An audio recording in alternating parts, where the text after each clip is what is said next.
This episode of To The Point is sponsored by Tarsus. Tarsus Pharmaceuticals applies proven science and new technology to revolutionize treatment for patients, starting with eye care.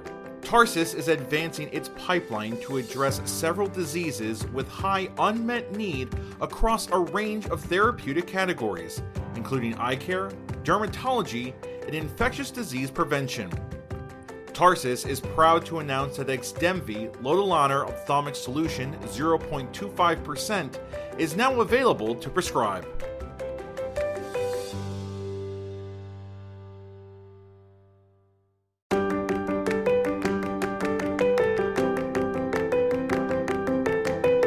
Ocular surface disease. It's complex, chronic, and progressive, but rife with opportunity for the enterprising optometrist. The mission of this podcast is to make this condition more understandable and accessible to those interested in specializing in it. So let's get to the point. Welcome to another episode of the To The Point podcast. We have an amazing guest today, Dr. Diana Driscoll.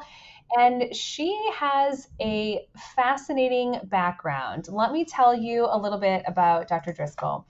She is a world-renowned expert in dysautonomia, POTS, chronic dry eye, vagus nerve disorders, long COVID, and Ehlers-Danlos syndrome. She is the president of Genetic Disease Investigators and the clinical director of POTS Care, the only clinic in the world dedicated to treating the underlying causes of POTS, not just the symptoms.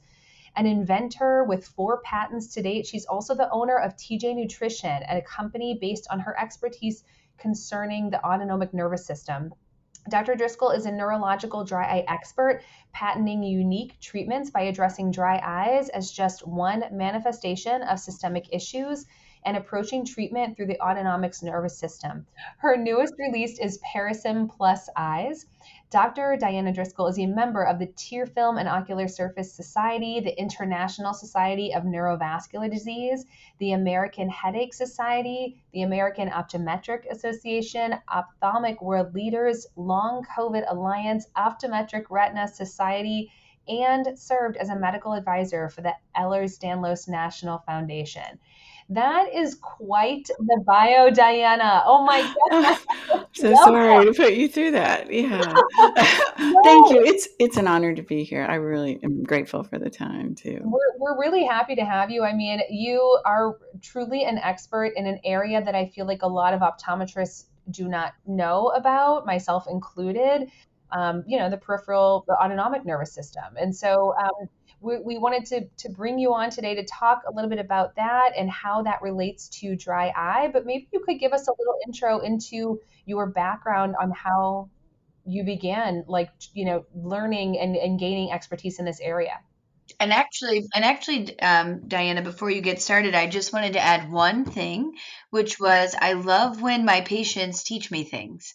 And that's kind of how I had actually been somewhere with Paul Karpecki, who was talking about you and your work. And you were on my radar as to, somebody I wanted to connect with. And then I had a patient show up using Parasim.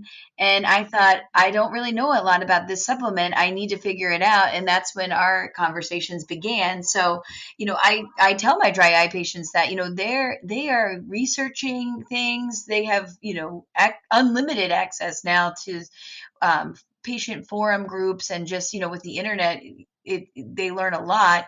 So I'm not ashamed to say that sometimes my dry eye patients bring me to people like you. And how great of you to keep an open mind to listen to your patients. That sometimes is rare. So good for you. Because I was kind of in that position. In fact, Jackie, it's such a long story. I'll bottom line it for you guys, but I never planned to get into research or the autonomic nervous system. That was not something on my plate at the time. But I got a virus when I was on a mission trip out of the country, and I didn't seem to recover, not unlike the COVID patients who just don't seem to recover, and things started happening. And I was diagnosed with POTS, postural orthostatic tachycardia syndrome. That's basically where the autonomic nervous system isn't working right. and no one could figure it out. No one could help. It was just a horrible journey. I was disabled, couldn't practice optometry. I mean, it stopped me in my tracks. I had to stop. I couldn't finish my last 2 patients that day because I couldn't breathe. My heart's racing. I was shaking. It feels like you've been poisoned initially. It's a very strange journey, but years and gosh, over 50 doctors later, I heard from the experts that, well, we don't understand this. We just think you might be more aware of your own body. I thought, what? Okay, we're on our own here, And I thought maybe I'm in position. My kids also got sick. My son was disabled and he got sick after viruses, and he was only 8 years old. He missed 3 years of school. My daughter was able to stay in school, but she wasn't quite right. And I thought, I'm in the body of a patient, have a medical background. I'm very much a geek, and my kids are affected. Am I in position to get answers for this beast? And the first place I went, I know it's a shock, but I decided to look in the eyes. I thought, is there something different going on in the eyes of POTS patients versus normals? But started there, didn't end there, but went deeply into the autonomic nervous system and went to the vagus nerve, which as eye doctors, we don't usually pay attention to that because it doesn't connect to the eye. But that's the anti-inflammatory nerve of the eyes, now. And dry eye is such an inflammatory component. So when I was addressing the problems with the vagus nerve in patients with autonomic dysfunction, their dry eyes went away.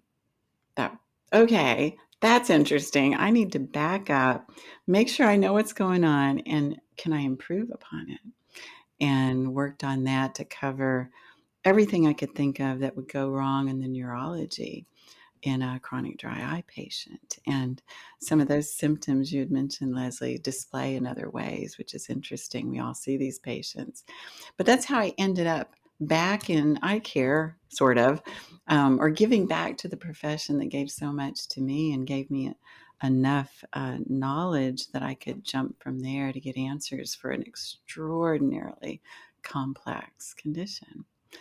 So yeah, didn't intend to go there. Nothing like being a patient, and especially, yourself and then your children being affected by something to really motivate you to find answers when there didn't sound like there were that many. So There that's quite a weren't. story. There were zero. Honestly, there were zero. It was very, very frustrating. But you're right, and I do think it takes kind of a certain personality. I loved school, I love reading, and I was just devouring journal articles all the time, and I was willing to use my body to speed things along. So fortunately, I could order some of my own blood work that helped, and so I could kind of jump or leap over many obstacles that would normally slow researchers down. So, So it yeah. started with POTS, but then when did you start to Mhm. tie in how this was going to, help your dry eye patients? Where did you have another light bulb moment, or you kind of already were thinking about it because of the autonomic nervous system? It wasn't a focus at the time, but I did notice I developed extraordinarily dry eyes, as did my son. But here, I had everything at my disposal. I used it all. I was down to lacquer certs. Remember those? The cellulose discs. I had everything, and by 2 o'clock or so, I could not keep my eyes open because they hurt so much. I thought, okay, what are we missing here? But I wasn't focused on the dry eyes. I was focused on the fact my gut stopped working. It completely stopped working. I couldn't even have a bowel movement for weeks, and no one could figure it out. So I suspected the vagus nerve was a problem, and I didn't know if it was damaged. I was considering all options there. I didn't know if it was a genetic issue with the neurotransmitter, but I thought, what are the options for treatment here? And I remembered in class, optometry school, the professor saying there's 2 parts to the vagus nerve. There's the long preganglionic portion that goes down into the chest and the abdomen. And then there's the synapse, and there's a tiny postganglionic nerve. And I remember the teacher saying the postganglionic vagus nerve is so small, it's almost a part of the organ itself. I just don't know why I remembered those details. Um, it sounds almost freakish, but it was like I was just sitting in the lecture. And I remember drawing those nerves and memorizing the neurotransmitter. But I thought, okay, could I stimulate the postganglionic vagus nerve? If my preganglionic is not working, what happened was the ileocecal valve shut down. It wouldn't open that valve between the large and small intestine. And I figured it was probably neurological. And indeed it was. But I used a nicotine patch because nicotine is an agonist for the neurotransmitter acetylcholine at the vagus nerve. Thought, let me try to stimulate that postganglionic vagus nerve. Worked like a charm. So I knew the receptors were okay, and I thought, that's my target. I want to try to figure out some way of triggering the postganglionic vagus nerve or the receptors themselves, even if the nerve is defunct for any reason, but we can't use nicotine because that has an ugly side to it. It can be very inflammatory, release elastase, just goes on and on. So I thought, I wonder if I could do this orally. If I know the mechanism of action of some things, could I combine it in a way where I could see that bowel movement?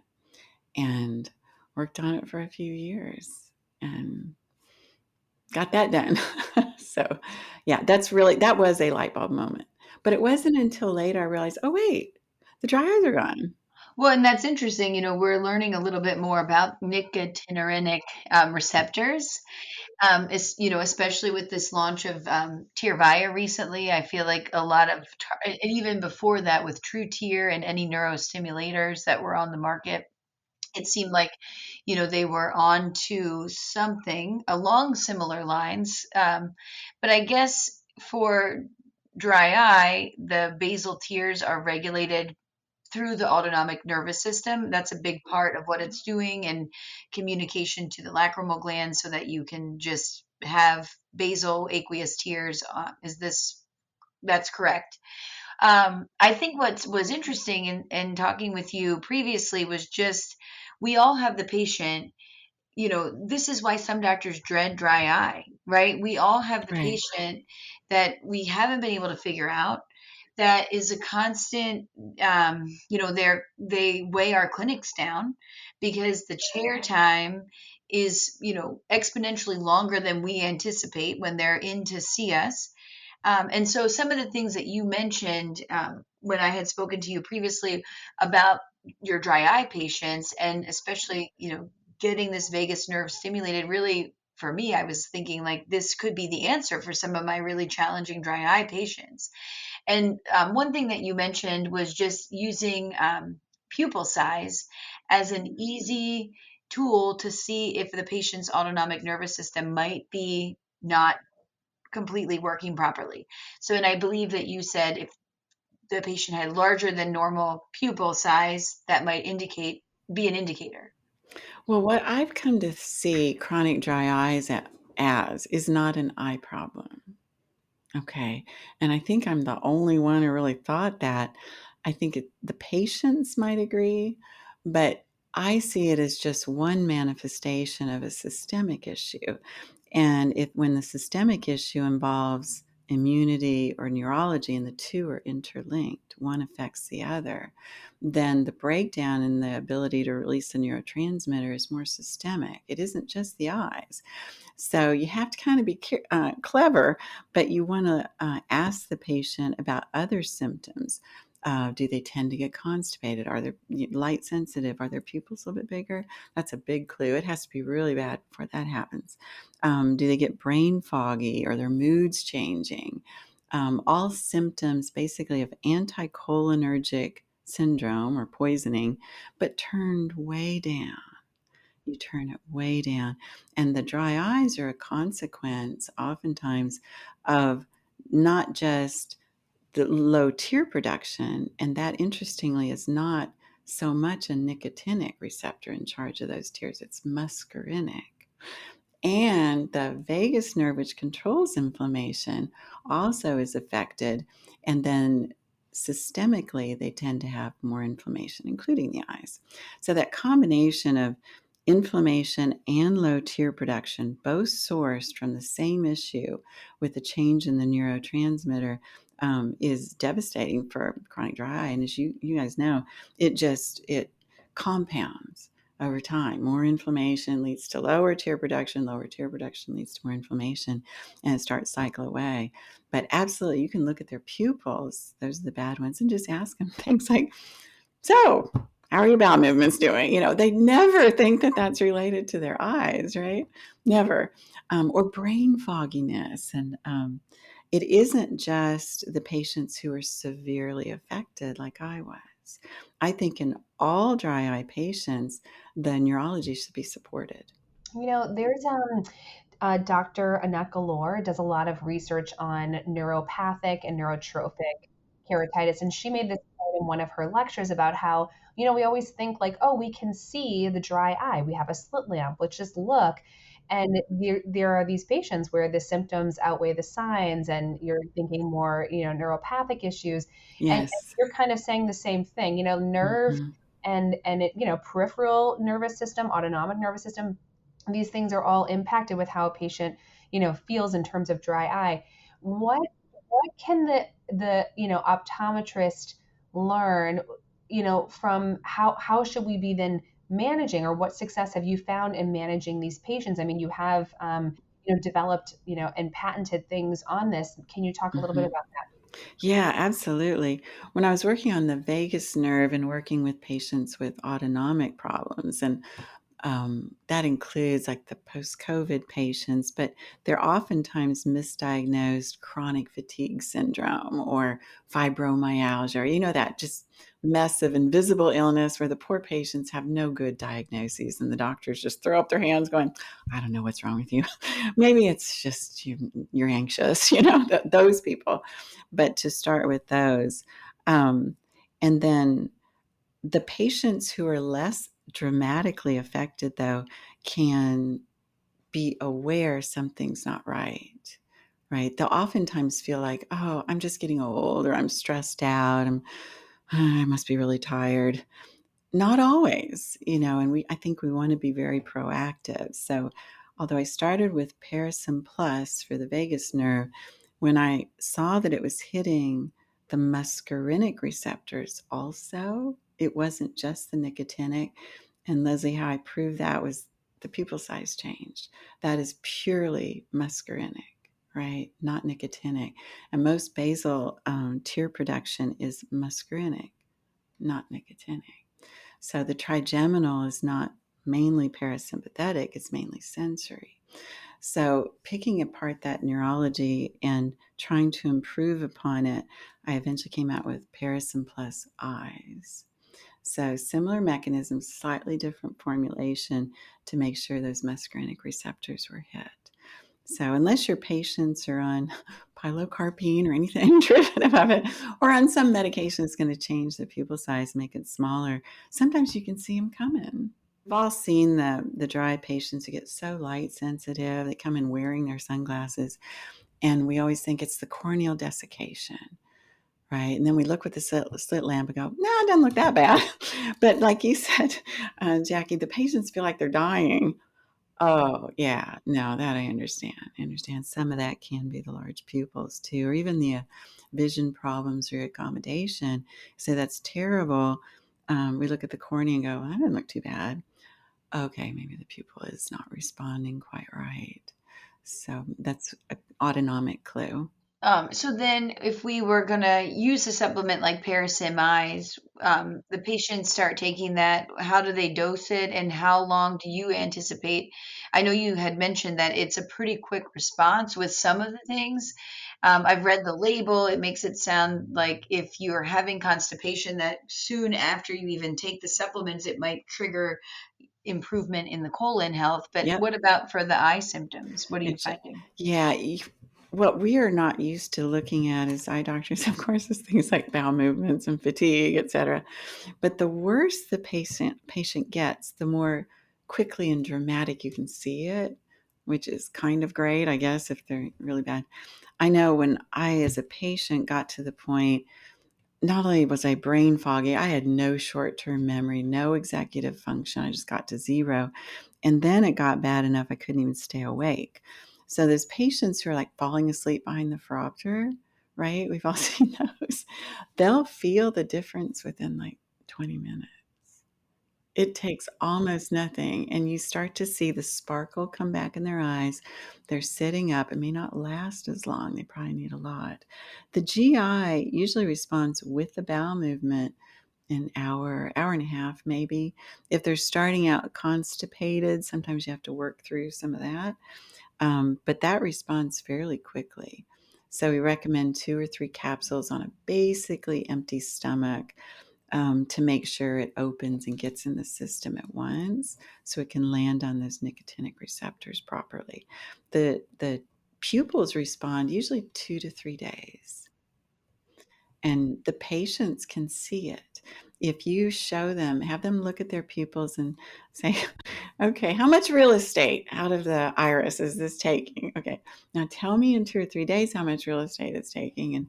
And they notice that, which is awesome. And then when you know the pupils are smaller or their bowels are returning, it's just sit back and let it happen. So in the studies we did, we had them back at 4 weeks for another corneal evaluation, OSDI, et cetera. But there were a handful of people who needed 6 weeks. So I usually say give it 4 to 6 weeks or so. But Well, in the dry eye landscape, that's not a lot of time. So that's kind of encouraging.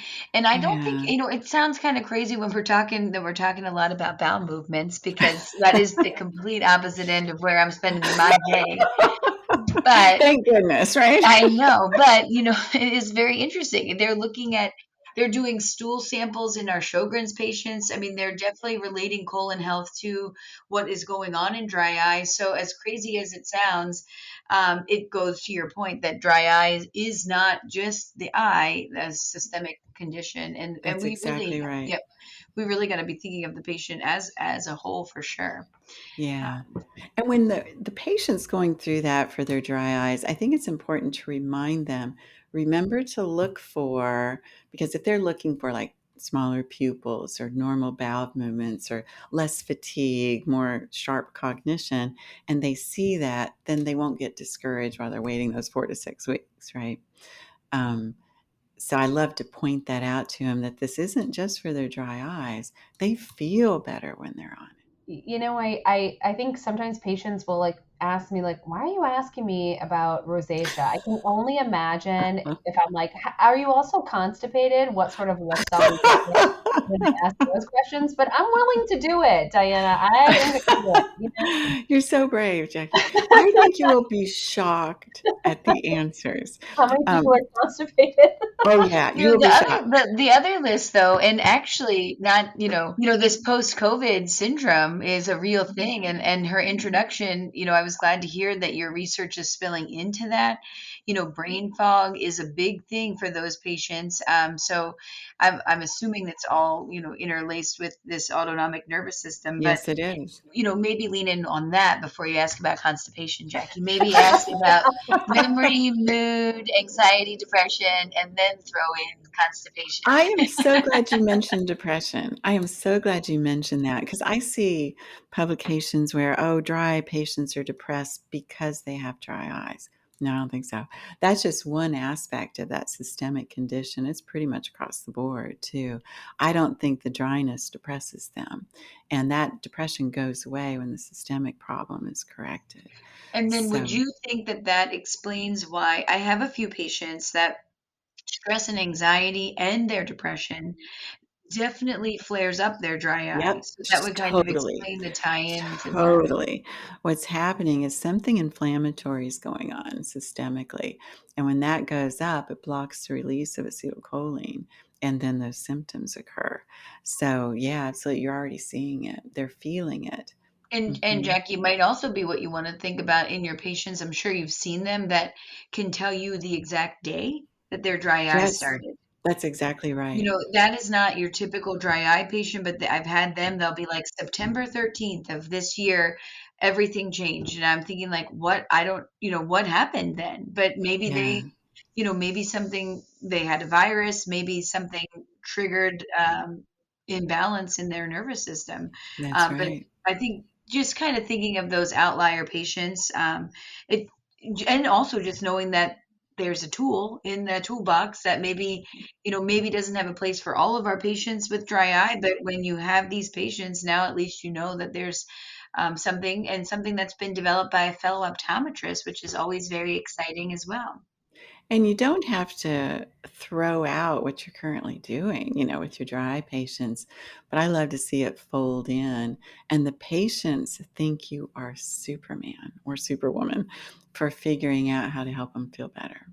Yeah. What they've blamed on, oh, I'm just stressed, I'm exhausted, whatever. And they come back and they feel like, well, I feel great. They think you hung the moon, and so they should, right? But it feels really good to help them. Some of them are truly desperate, some of them are early on the journey, but nipping it in the bud more as soon as you can is always really, really helpful. So for doctors that want to learn more about you, about the products you've created, how do they do that? Right. Put a website up, drdianadriscoll.com, just to house some of it. Pearson Plus Eyes is at TJ Nutrition. Put that there. And then I'm at potscare.com. So I think I'm pretty Googleable these days because I started as a patient putting out videos just saying, I don't know what this is, but it's bad. Okay. And just kind of went from there and never knew if I would cross the finish line. I never knew if I would get answers, but I was highly motivated. So it's just been such a wonderful silver lining to be able to get back to the profession and help those patients. Yeah. Well, thank you so much for showing us and explaining your expertise on this topic and educating our colleagues about this. I do think this is something that is not as well known, certainly to the average optometrist. So thank you so much for taking the time today to teach us all of your wonderful knowledge. You bet.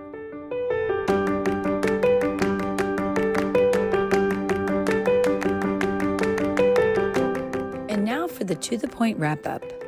Dry eye disease is so multifactorial that sometimes we forget to think about the patient as a whole.